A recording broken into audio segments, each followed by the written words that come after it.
go. I'm going to go ahead and call this meeting to order. The reason we're doing this is to introduce the two applicants for the interim District 1 council seat and allow council and public to review applicants' qualifications, provided an opportunity for questions and discussion. There were copies of the resumes back there if anybody wanted to see them. So, excuse me. I don't know. It's doing something. Yeah, it's fine. Is it on? It's red.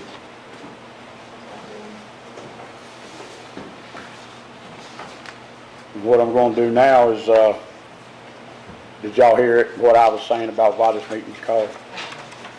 All right, I'm going to introduce the two applicants, and each one has a 5-minute overview of their background and their interest in the District 1 seat. And the first one I'll call up will be Tammy Scruggs-Duncan. Please, and you'll have 5 minutes. Well, good evening, everyone. I want to thank you for the opportunity to speak with you tonight, and I've submitted my name for the honor of consideration to fill Lance Carson's seat on City Council. Lance and I talked about this several times, and it's really why I'm here. I told him that I would. You have my resume, and you can see that I've been involved in public service all my life. I've worked in local government, employment and training, low-income housing, long before I spent the last 30 years bringing arts and cultural activities to our local adults and school children. I'm sure that you know that I am also currently involved with our education system and our economic development efforts. This work's given me a working knowledge of public policy and procedure, budgets, FOIA protocol, and what it really feels like to make those hard decisions that you folks face every day. Big challenges like infrastructure and environmental quality, mental health, and substance abuse. But I know this community, and I know how to work together as one public body. Had some experience with that. But I guess if I had to stand here and tell you why I wanted to help lead our city, it's because my commitment to Covington is deeply personal to me. I was blessed to grow up in this special place, and I chose to bring my children here so that they could have the same benefit of being deeply rooted among the good people and the strong spirit of our hometown. I believe in a Covington where we can take care of one another and work together to solve our challenges. I know that times are different now, but I hope that Covington will always be that place. And I have a working knowledge of local government and would like to take the chance to help. I'd also like to say that I'm proud to be considered in the same company with a person of the integrity of Mr. Coff. He's a good and honest guy, and I've known him since we were kids growing up in church together. While I could follow him and support him fully if he's your choice, I'd appreciate the chance to serve District 1 as well. I can promise to stand up for the needs of our individual citizens while also working collaboratively with council in the best interest of our city as a whole. Thank you. Thank you.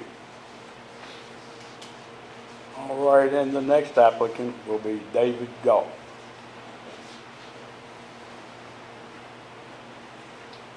I'd like to thank you all for the opportunity to come in tonight. I grew up here in this town for 61 years.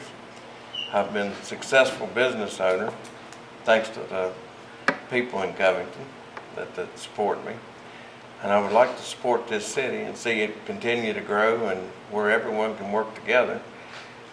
And as she said, I can work with her and she can work with me, whichever you choose to pick.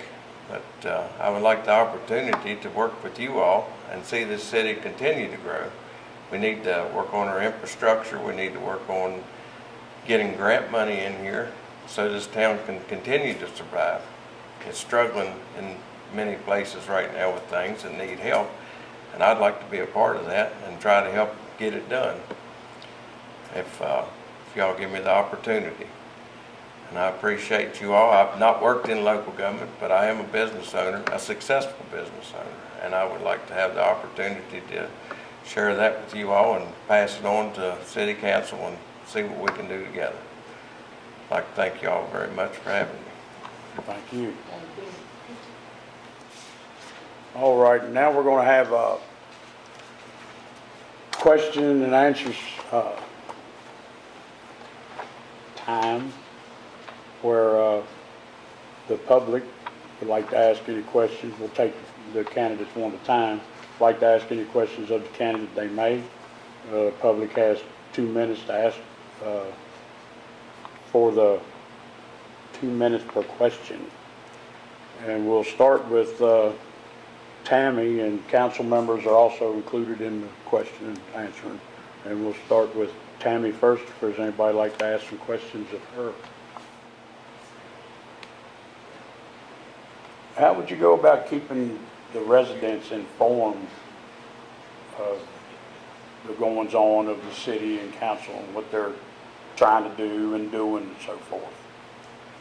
Well, I'd answer my phone when I got phone calls. I know that the city releases information.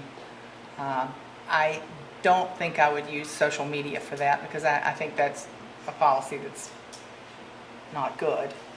But anyone who had any questions or needed answers should call me, and I would be open to take calls anytime. And if I don't have the answer at that moment, then I will find out the answer and get back to them. Yeah, that's important, because I've been asked things a lot, didn't know the answer to, but I find out, I would find out the answer to. And it's been my experience with the school board and on the college board as well, that people will come and talk to me about things that I need to research, because that person's perspective may not be the whole story. Mm-hmm. And it's always nice to get the whole story before you start answering questions. Educational on both ends. That's all I have. I have a question. Okay. So if you were appointed, are you planning on giving up your school board seat? Oh, I'd have to. Legally, I'd have to do that. And I think Is that a conflict for them if you were to give up that seat? the process, according to your city attorney, is that I wouldn't do a thing until, if you guys decide that it's me, I would immediately resign from the school board, and then they would have the same process of 30 days to fill my seat, or you would fill my seat. They wouldn't fill my seat. So that's a council issue that you would fill, and I am only serving on an extension. When you appointed me as your representative, I was to serve to June 30th of this year. But in the meantime, the referendum passed for elected school boards. So they don't take, whoever's elected this fall, take office until January 1st. So my term that was to be up on June 30th has been extended for the 6 months till January 1st. So the same procedure. I would immediately, by law, have to resign from the school. Yeah, that's what I had looked up, and it was like when you take the second oath, then the first one basically is void. Is that what it is? Yeah, that's what it, Well, and I would go ahead and do a formal resignation. yeah.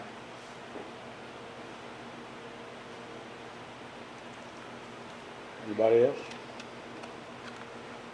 Oh, you have to have more questions. Ms. Wolf? I was just thinking, I have another one. Well, You know me, I'm always full of questions. well, ask away. So if you do not get this appointment, or even if you do, are you planning on still running for the special election in November? So you would have to have your name like written on the ballot, so. I wonder what the timetable is for it, because you'll have to, whoever does that will have to get signatures. No. No, No. you don't have to It's get already, would signatures. have had to have been turned in, I think, by like June It's- 15 it's or something like interim. that. It's a so- total write-in vote. Yeah, Oh, yeah, is it? Like Jay Woodson was for the school board, it would be, Uh-huh. that's our understanding. The judge gave us special permission for a special election in November, so you would have to actually be a write-in. Well, and if it went well, if it was awful, maybe I wouldn't. But it went well and I fit in the groove and you felt like I felt like I was being of some service, I would, yes, definitely look at that. And then I'll have to do another, I'm a poll worker. I'm the poll manager for District 1, so I would have to step out of that position at least for the special Yeah. election. What do you see as the biggest challenges facing District 1 and how would you approach them? Well, I'm really impressed with what has happened in the last, well, since Mr. Dressler came into his position. I think it's an exciting time to be part of the city. He's had decades of dedication to the city, but there's a lot of positive energy and growth in the city. District 1 has infrastructure problems, you know, but they're working those streets that I thought that looked like a war zone. Many of them are beautiful, and I know that there's a schedule for the street paving and alley repair. Al and I were talking about the brick sidewalks the other day because they're my favorite thing about Old Town. And so I think mostly District 1's challenges are in infrastructure. I know that we probably have an older demographic than some of the other districts. So to get people involved, there's also a lot of empty buildings in our district or absentee landlords, absentee homeowners. So that I think might be a challenge. But I think that there are some policies maybe in the works to deal with that sort of thing. All right, anybody else? If you put on city council, what would be your biggest thing in the first 90 days? My biggest what?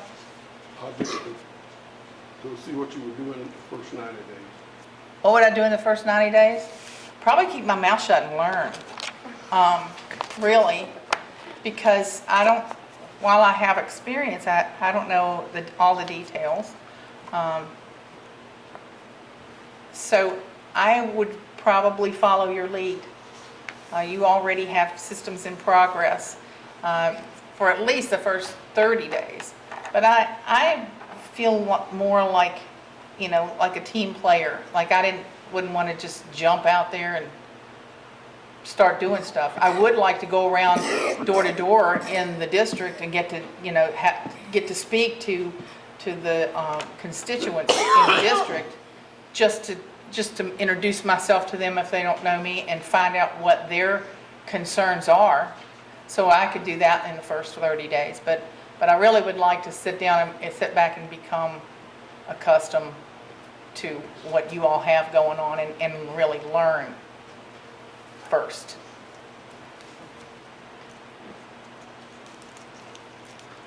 How would you go about getting in touch with you? Getting my what? Getting in touch with them? Well, there's a list. I can get it at the registrar's office of at least registered voters, and then the rest of them, I just knock on their door. I mean, I know pretty much you can get lists of who the homeowners are by address on each street, but I think it would be just knocking on doors, meeting people.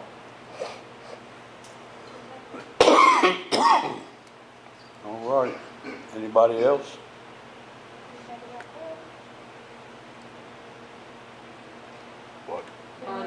specific policies or incentives you would advocate for District 1 or the city as a whole? Well, you use the word incentives. I talked to the city manager about some incentives for property upkeep or upgrade. We had a citizen who owned a lot of property in the past, and his policy was he would fix the house up on the inside, but he knew if he fixed it up on the outside that his tax assessment would go up, and he would have to pay more taxes. So he left the outside at an affordable state. And I think we could probably encourage people to do a little bit of that curb appeal if we maybe give them a little break on their personal property tax. If they've invested just on one quarter, one of the, they're not quarters, they're semi-annual, but just if they could just get a little break in their personal property tax if they've invested money in the curb appeal and the upkeep of the outside of their homes. And then, of course, economic development has a whole lot of different incentives to try to get business in here. We had a housing summit last week where they talked about incentives, of maybe tax breaks and not having to pay for your building permits or getting a waiver the first year to encourage businesses to come here. So that's the kind of incentives, I guess, I would look for. All right. Are we good? All right. Thank you, Tammy. Mr. Goff, Yes, sir. see if there's any questions for you. Any of y'all have questions? Lead off with anything? What do you consider your key strengths that would benefit the residents of District 1? Key strength would be, I know infrastructure to a certain degree, how things work, mechanical knowledge of the infrastructure. And there's a lot of things around here that need help, and we need to get in and get grants for that. And taxes is important. You can't operate a city without money coming in, unfortunately. But what we need to do is work on grants. And that's was one of the things I would like to see done.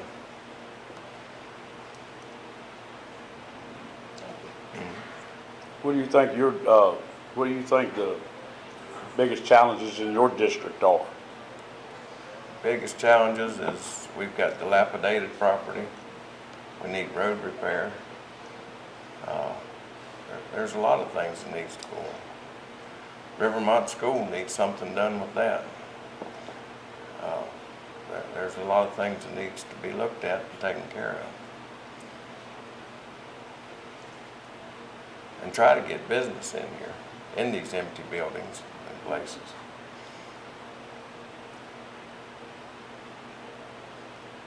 All right, anybody else have any questions for Mr. Hunter? How familiar are you with the responsibilities and legal requirements of the city council? I'm not familiar at all with it, but I'm open to learning it.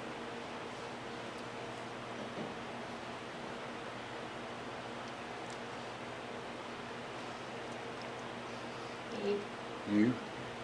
I have the same question that I asked Miss Tammy over there, but do you plan on running for the special election in November, whether you're appointed or not? I do. I had talked to Lance previously about running, and like I had told Lance, as long as he was running, I wouldn't run against him. But at the time, if he decided to step down, and we had talked about that I would like to put my name in and run for it. And I've talked to some people with the city, some law enforcement, about riding around through the district and through the whole city and see what we can do to help them.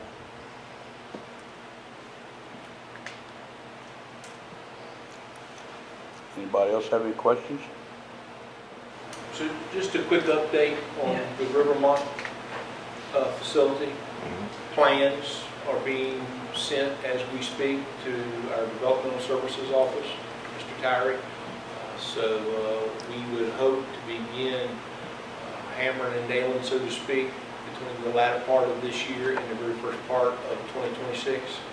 The school building will be first, and then down on the playground area, there will be a matter of 3, 4, 5 houses down there to complement the Will roof. these be homes or like a tiny home community? They will be homes.